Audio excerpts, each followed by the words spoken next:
Greetings, my name is Tom. Welcome to our program. Hi, everybody. I'm Stephanie. And today we're going to travel, but if we're free to travel, gee, where would you go? Stephanie, where would you go if you were free to travel anywhere you wanted to? I would go somewhere where there weren't a lot of people and there were no masks. And I would go where they had good food. What about you? Where would you go? I'm not really sure. I wouldn't mind going back to Thailand again. I haven't been there in many years. I've also been interested in going to Holland. That might be cool. Dutch people I hear are kind of laid back and friendly and easy to talk to. I want to go to Iceland. You reminded me. That's okay, where I Iceland. go. Okay, so that's, I guess technically it's Europe. It's an island, but a lot of people like to go there. It's very hot. But, of course, I've heard of lots of people. Cold. It's very cold.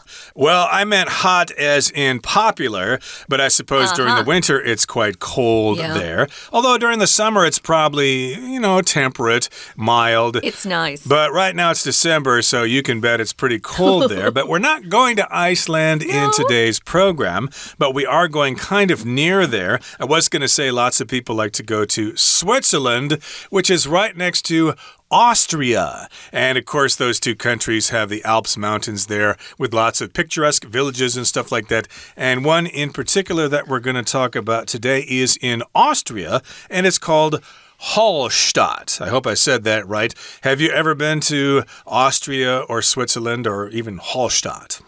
I've never heard of Hallstatt. I've been to Austria and Switzerland a couple of times.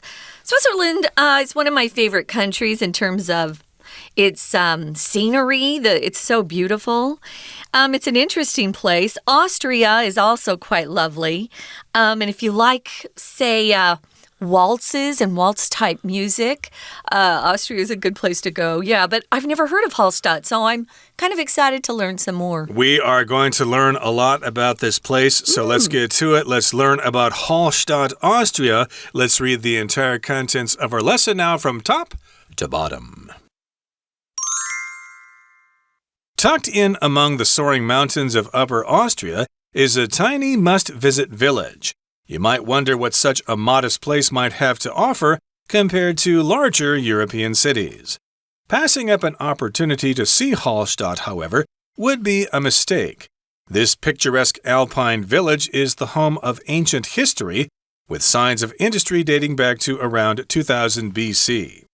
It was the area's lucrative salt resources that first lured people there, and a trip deep into the Salzwelten, the world's oldest salt mine, should be at the top of your to-do list. After descending 400 meters underground, you'll arrive at a 64-meter slide once used by miners. You can still take a ride on it yourself. It stops at the entrance of the 7,000-year-old mine. There, you'll step into the past, learning the secrets of one of the world's oldest commercial enterprises. Before cruising back to daylight via rail, check out Europe's oldest wooden staircase, built 3,400 years ago. For more gripping journeys into Hallstatt's past, you'll want to visit Europe's largest collection of painted skulls at the Hallstatt ossuary. The ossuary offers a fascinating glimpse into the area's memorial rituals. Residents painted the skulls of their ancestors as a way of exhibiting their honor and status during life. More than 600 painted skulls are on display, the oldest dating back to 1720. To wrap up your adventure, leave the depths of the past behind by taking in the view from 360 meters above Lake Hallstatt. Skywalk Hallstatt is a fenced walkway that juts out from the mountainside, offering stunning views of the neighboring peaks and the area's cozy villages. Taking in the surrounding scene, you'll wonder why it's taken you so long to travel to this magical place, and it won't be long until you're thinking of ways to stay forever. Okay, guys, we're going to take a trip back in time. Often we'll use that phrase to go back in time, or it was like a trip back in time. When you go somewhere that reminds you of a time in history that no longer, of course, exists. I love antiques, old furniture.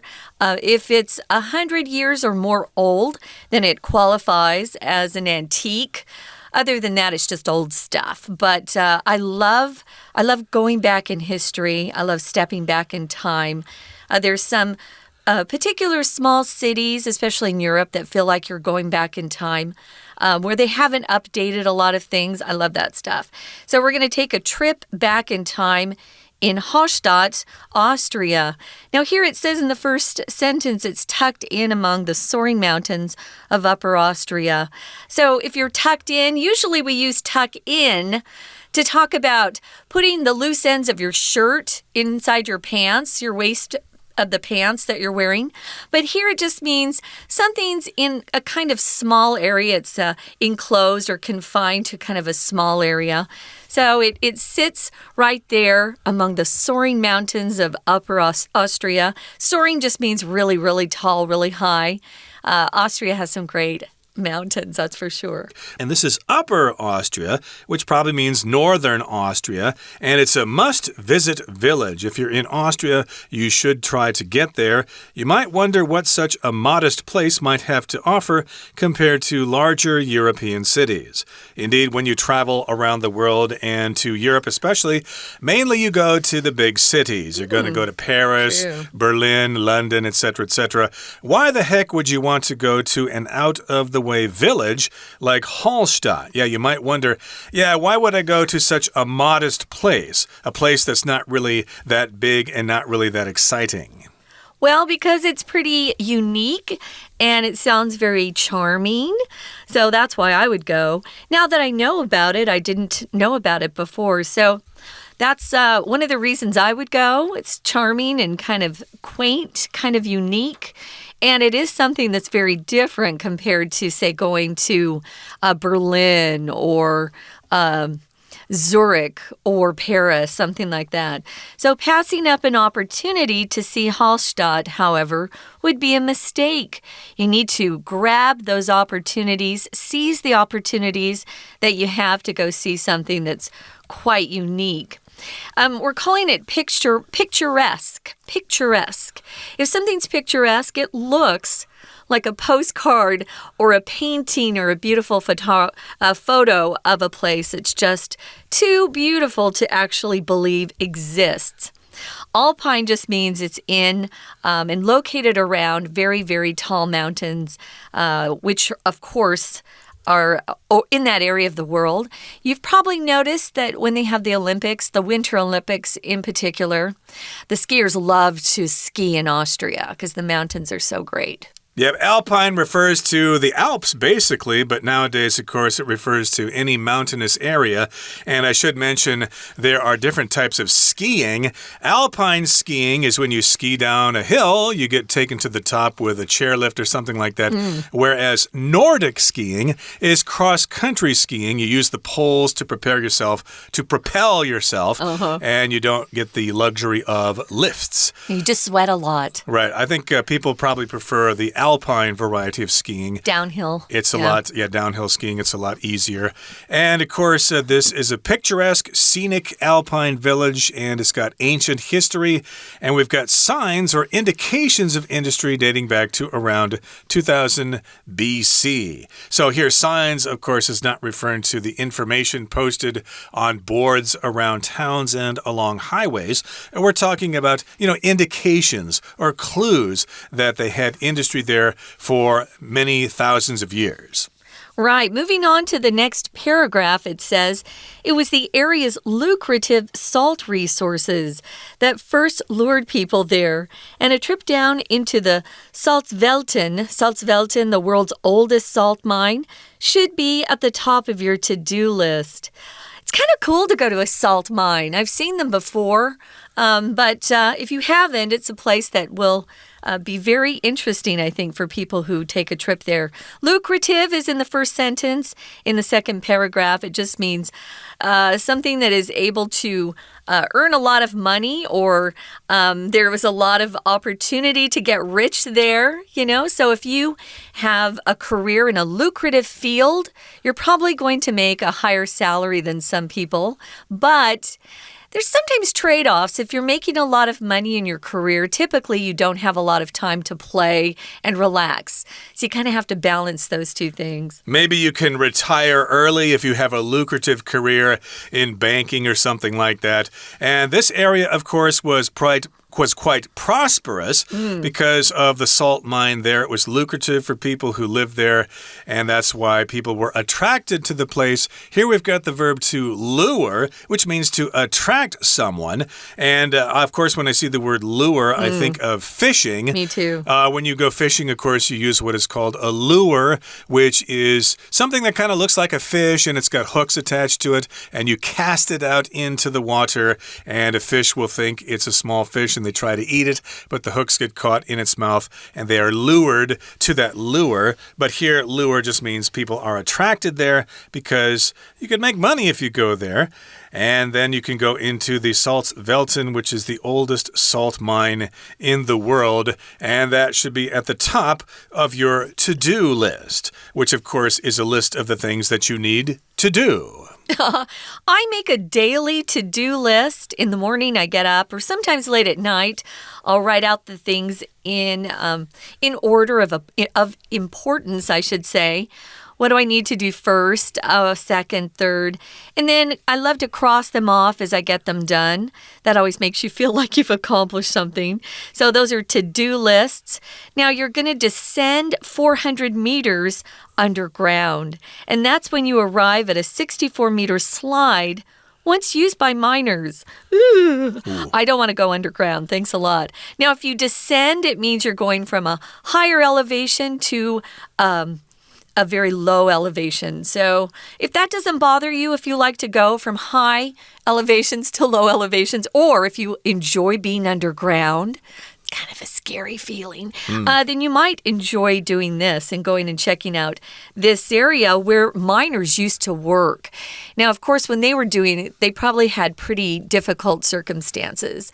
People who were miners, especially back then, but even today, miners' jobs are very dangerous and very tough, but thankfully, we have people willing to do them. And if you see a playground, of course, we have slides for children, so I assume the miners could get underground faster by going down this slide instead of taking the stairs or waiting for the elevator. Using a ladder, yeah. Indeed. So let's take a break right now and listen to our Chinese teacher, but stay tuned. We'll be right back.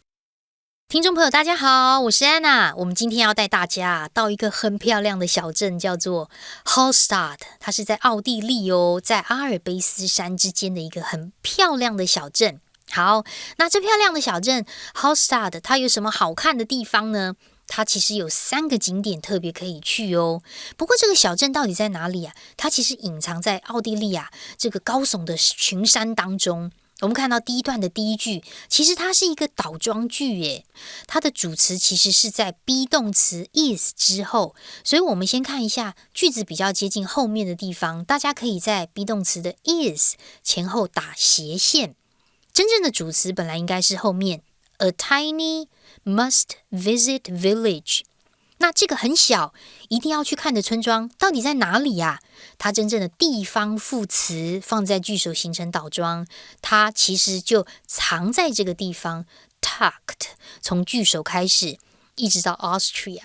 好，所以你想说我们到欧洲好不容易去了，总是要参观一些大城市吧，这种小镇要去吗？当然要去啊。为什么呢？因为它真的是 picturesque， 风景美丽如画，而且它也是古代历史的起源地哦，它的产业的迹象可以追溯到甚至到西元前2000年左右。我们看一下第一段第3句的地方，第一段的第3句其实这里有一个限定用法关系子句的简化，那么它的先行词在比较后面 Signs of Industry， 产业的迹象。什么样产业的迹象呢？就是可以追溯回差不多西元前2000年左右的产业的迹象，所以 dating 到句尾可以先左右括号。这里的 dating 还原应该有 which 或者是 that 关代跟动词的 date， 那所谓 date back to 加上过去时间，就表示追溯到什么时候的过去时间点。好，那么我们到底想说这个小镇有什么好看的在第2段一开始就告诉我们，第一个好看的呢，就是一个盐资源，就是一个古老的盐矿 Hallstatt。那它其实在这个地区啊，真的是有利可图哦。当初为什么会有人在这个小镇当中，就是因为它有盐资源。在第二段的第一句要特别注意 ，it was 跟句子中间左右的 that 要特别把它框起来。框起来呢，如果你用手指遮住，你会发现句子剩下的就是一个陈述句，有完整的主词跟后面呢动词之后完整的受词等等。但是我们就是要强调，就是这个地方有利可图的盐资源，所以 that 才让大家吸引大家到那里去。所以我们把原本完整的句子当中要强调的主词部分放在 it was 跟 that 的中间，就有强调正是这个有利可图的盐资源才把大家吸引到那里。所以我们可以第一个安排的行程就是到这个盐矿 Hallstatt。那我们如果真的到那边去之后呢，首先呢，先往地下走400公尺，走了400公尺之后，你会抵达一个64公尺长的溜滑梯哦，它曾经被矿工使用，而且你还真的可以坐这个溜滑梯耶。我们同样看第二段，在第二句的地方有一个限定用法关系子句的简化。先行词就是这个64公尺长的溜滑梯 ，a 64-meter slide， 这就是我们的先行词。所以后面的 once 到句尾可以左右括号，不过简化省略的就是关系词 which 或者是 that 跟 be 动词的 was。 We're going to take a quick break. Stay tuned. We'll be right back.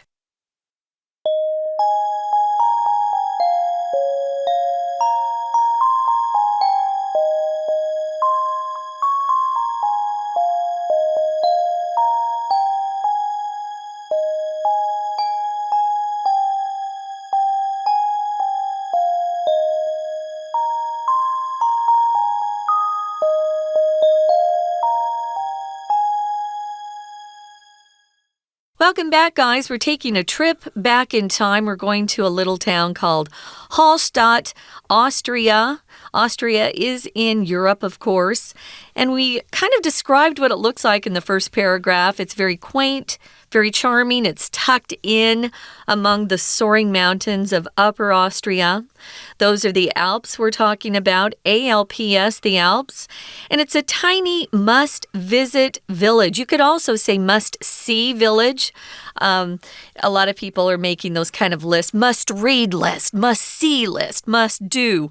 So you might wonder why such a tiny little village would be such a big attraction to people when there are these beautiful, famous European cities that are quite nearby and, probably easier to get to. But if you pass up an opportunity, our author here says that would be a mistake. It's a very picturesque or beautiful-looking alpine village, and it's the home of ancient history. I love history, so that would be fun. With signs of industry, industry just means different types of work that people did. These signs of industry date back to around 200 BC or 2,000 years before Christ. Actually, 2000 BC, which is even longer than 200 BC. Ooh. And so that means the town is like 4,000 years old. And of course, there was a salt mine there. It was quite lucrative. It attracted or lured people there.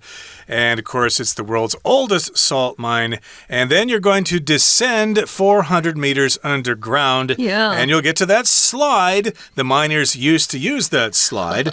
And you can still take a ride on it yourself. Wow. So that sounds like a lot of fun. That would be fun. But it would be kind of weird to do that so deep in the ground. I would need an elevator going back up. They have one, or a railway, I guess it says later on here. But it stops at the entrance. The slide stops at the entrance of the 7,000-year-old mine. And there you'll step into the past, learning the secrets of one of the world's oldest commercial enterprises. An enterprise, of course, refers to a business or a company.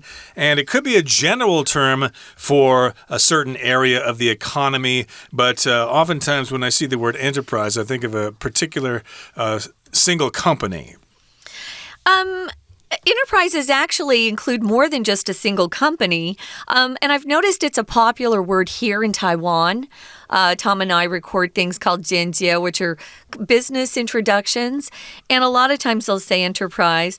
Sometimes I'll suggest they change to corporation, which is used a lot more. But they're very similar. It's quite a big commercial enterprise or corporation, includes lots of different things. So you can learn some secrets of one of the world's oldest enterprises. Now, before cruising back to daylight via or via, you can pronounce this word both ways, guys. It just means through that or by this way. I say via more often. Via, via rail. Check out Europe's oldest wooden staircase. Wow! It was built 3,400 years ago or 3,400 years ago. It's a set of steps altogether, so that's a staircase. And for more gripping journeys into Hallstatt's past, you'll want to visit Europe's largest collection of painted skulls at the Hallstatt ossuary. Ooh. So if something's gripping, it really gets your attention, sometimes for shocking reasons. I've heard of people describing books as being gripping. Did you read that new novel by the famous author? Yes, it was very gripping. It was a real page-turner. I couldn't put it down. And of course, this is a journey that will really get your attention. You're going to check out all those skulls, which is the head bone, basically. When I think of skulls, I think of Day of the Dead in Mexico, Dia de los Muertos. In Mexico, they have wonderful celebrations with painted skulls as well. But an ossuary is a place where bones are kept, especially if it's one big room and all the bones are in there. Yeah, I have to admit I was a little bit curious to see what they call the catacombs of Paris. You go underground and there's 6 million skeletons under there with different types of bones all arranged in kind of a creepy way. It's a popular tourist attraction. And I admit I wanted to go and see what it was about. But it just kind of makes you sad that somebody, that was once loved, like a mom or a dad, their bones are just thrown together in this big pile. But, there wasn't a lot of money for poor people back when these bones were being collected, and they just kind of threw them into this one place and built on top of it. But it's similar to this. Here they paint the skulls. The skulls aren't painted so much in Paris. They're just stacked in kind of an interesting way. The ossuary offers a fascinating glimpse into the area's memorial rituals. Yeah, what did they used to do when people passed away? Residents are people who live somewhere. That's a resident. You don't have to be a citizen of a country to be called a resident. Tom and I are American citizens, but we're called residents of Taiwan, Taipei in particular. They would paint the skulls of their ancestors, but this is a way that they would honor them and the status that they had while they were alive. So, everybody has a different kind of culture. More than 600 painted skulls are on display, and the oldest one dates back to 1720. Indeed. So that's an old skull going back to before the time of the French Revolution. So that might be quite a sight to see if you're into those sorts of things. Now, here in the final paragraph, it says, to wrap up your adventure, to finish things up, leave the depths of the past behind by taking in the view from 360 meters above Lake Hallstatt. So, yeah, you can go down into the mine there, or you can go to the ossuary and check out the skulls there, but you can go above the town for some great views. It's kind of a walkway, and it's 360 meters above Lake Hallstatt, so make sure you bring your camera, or at least make sure your phone or your camera has a fully charged battery. Good. That's a good piece of advice. These skywalks are becoming really popular. I'm from the state of Arizona, where we have the Grand Canyon, and we have a skywalk there as well. It's kind of cool. You feel like you're being a little bit adventurous, taking a risk, walking out, over the air just to see some beautiful scene. To jut out means to extend beyond another area, to jut out. So it juts out from the mountainside and it offers you stunning views. We've already said how picturesque it is there. It's quite beautiful. If a place has stunning views, it has views that kind of make you catch your breath. They're breathtaking. We could use that instead, offering breathtaking views of the neighboring peaks. Peaks is the highest part of a mountain, and the area's cozy villages.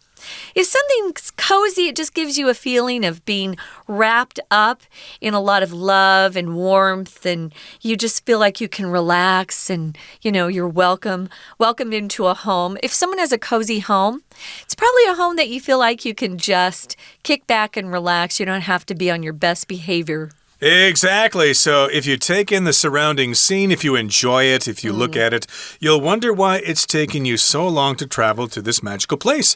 Gee, what have I been doing all my life? I could have come here and I've been to hundreds of different places. This is the best I've ever been to. I should have come here first. And it won't be long until you're thinking of ways to stay forever. Just like Switzerland, I've heard so many people say that, hey, if I had the money and the chance, I would move to Switzerland and stay there for the rest of my life. I guess the same would be true of Austria because they're basically very similar countries.Well, it's definitely a place that's off the beaten path. If it's off the beaten path, a lot of tourists don't even manage to find it. So it would be a special place if you got to go. Right now, we're going to listen one more time to our Chinese teacher, and then we'll be back to wrap up. 那么这个溜滑梯呢，它会停在具有7000年历史的矿坑的入口哦。所以如果你到了矿坑入口，其实你将步入过去，并且了解到世界上最古老的商业企业之一的一个秘密，所以你就可以看看3400年前欧洲最古老的一个木质楼梯哦。好，我们来看一下，同样这边第二段在最后面这边我们看到第5句的地方。第5句其实看起来感觉有点复杂，但是它其实是一个祈使句。那么句子的最前面的 before 指的是一个时间，逗点之后的 check out 这个动作，它就是你可以看一看 you check out， 那么你就可以看什么呢？看到欧洲最古老的木质楼梯，但是逗点之后也带了一个非限定用法关系子句，被简化了。逗点之后本来应该有 which was， 然后才出现了被动式的过去分词 build。好，那么接着呢，我们就来看一下第二个景点咯。第二个景点就是哈修塔特人骨屋ossuary。 人骨屋其实在里面有很多祖先的头骨，因为当地居民有一个文化，就是会彩绘他们祖先的头骨。要干什么呢？是作为展示他们在世的时候的荣誉跟地位的一种方法。所以在这个 Hallstatt ossuary， 也就是哈修塔特的人骨屋里面，有超过600个彩绘头骨被展示哦，这真的很特别，对不对？那如果说呢，我们还要再去这边小镇的景点的话，真的就是天空步道了。它出现在第4段第2句的地方 Skywalk Hallstatt。 那这个天空步道呢，是一条从山腰凸出来有围栏的走道哦，就可以看到很漂亮的风景。所以如果你欣赏四周的景色，你就会发现说，哎呀，我应该早点来的。我们来看一下第4段最后面这个地方。最后面我们看到在第3句，这里是个分词构句哦。Taken in 其实是省略连接词的 when you taking the surrounding scene， 逗点 you will blah blah blah。 when 如果省略了之后，后面的 take in 看到就会变成动词 ing， 而 you 跟逗点之后的 you 主词也相同，所以也省略了。对，大家如果有空，如果没有办法到 Austria， 或许也可以从 YouTube 上面查一查影片，也可以欣赏到这个小镇哦。我是安娜，我们下次见。That is it for today. Thank you so much for joining us. We really appreciate it, and we look forward to seeing you again next time. From all of us here at English Digest, my name is Tom. I'm Stephanie. Goodbye. Bye.